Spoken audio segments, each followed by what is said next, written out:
kampo ni Vice President-elect Leni Robredo na magiging simple ang kanyang inaugurasyon sa Hunyo 30. Bilin po umano ni Robredo na imbitahin ang marginalized sectors gaya na lamang ng mga kababaihan, magsasaka at mangingisda.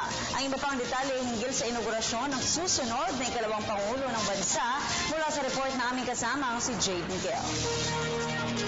Magiging payak at simple lamang ang gagawing inaugurasyon ni Vice President-elect Leni Robredo sa Hunyo 30. Iba sa mga nakaraang magagarbong inaugurasyon, ang gaganaping panunumpa ni Robredo ay magiging simbolo raw ng kanyang panunungkulan sa loob ng 6 na taon bilang pangalawang Pangulo ng Bansa.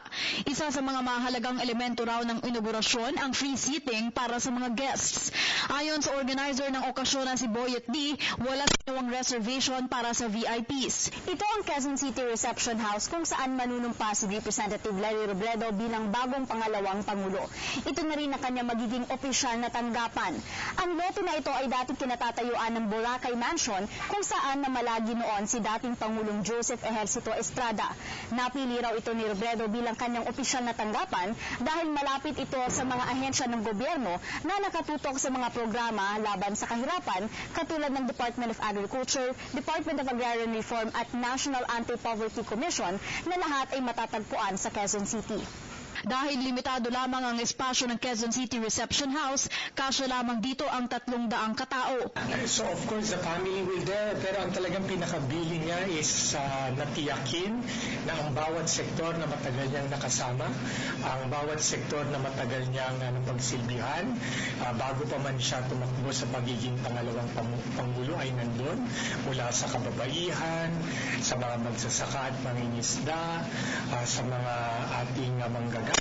Short Filipiniana ang dress code para sa kababaihan at barong Tagalog para sa kalalakihan, ngunit malaya naman daw ang mga guests kung ano ang nais nila at kaya nilang suotin para sa okasyon. Alas 9 ng umaga gaganapin ang panunumpa ni Robredo bilang bagong halal na pangalawang Pangulo ng Bansa. Magsisimula ang programa sa flag raising ceremony kung saan itataas ang ating bandila ng mga kinatawan ng iba't ibang sektor. Aawitin ang lupang hinirang ng Payatas Children's Choir. Magkakaroon muna ng multi-faith service bago ang panunumpa na isasagawa ng mga kapitan ng barangay na sina Rolando Coner at Regina Celeste San Miguel. Si Coner ang kapitan ng barangay Punta Tarawal, ang pinakamaliit, pinakamalayo at pinakamahirap na barangay sa 3 distrito ng Camarines Sur. Habang si San Miguel naman ang punong barangay ng Barangay Mariana kung saan napapaloob ang Quezon City Reception House. Pagkatapos nito, magbibigay naman ng mensahe si Robredo. Samantala, hindi pa raw sigurado ang organizers kung dadalo si LT Standard Bearer Mar Rojas sa naturang inaugurasyon ng kanyang katandem na si Robredo.